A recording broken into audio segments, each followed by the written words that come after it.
माझ्या समाजासाठी मला कुठं जाऊन बोलणं अजिबात लहानपण वाटत नाही. तीही त्यांना एक भावपूर्ण श्रद्धांजलीच मुख्य पाटलाला होईल. आणि त्यांच्या जिथं जिथं अडचणी येतात भाऊ, मला जड जाता भाऊ लागला, तुम्ही काय पण म्हणा. मला मराठा समाजाच्या लेकरांच्या आत्महत्या आरक्षणासाठी केले त्या घरी पण जड जातं बोला.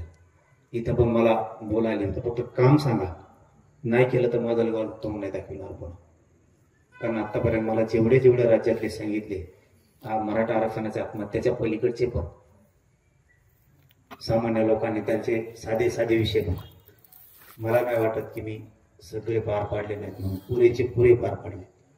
तसं तुमच्या सभागृहासाठी राजेभाऊंचं खूप मोठं ते स्वप्न होतं, त्याच्यासाठी पुतळ्यासाठी त्यांच्या स्वतःचे, त्याला तर माजलगावकर कमीच नाही करणार. पुतळा म्हणजे ती घराची भावना आहे.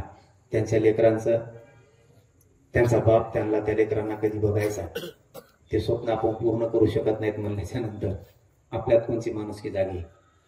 आणि बाकीचे काय काय विषय असतील मदतीचे पण, ते पण करायला तयार आहेत. आणि मला वाटत नाही की माजलगाव कमी पडत. माजलगाव दुसऱ्यासाठी कमी पडत नाही तर आपल्यासाठी काय कमी पडणार आहे. कारण ते तुम्ही राज्यात आणि जिल्ह्यात दाखवून दिले तुम्ही काय करू शकता दुसऱ्यासाठी. तर हे तर आपलं घरातलं रक्ताचं लेकरं, त्यांनाही कमी पडणार नाही. जिथं कमी पडेल लेकरं उघडे पडणार नाहीत. या निमित्ताने माझा शब्द आहे शिक्षणासाठी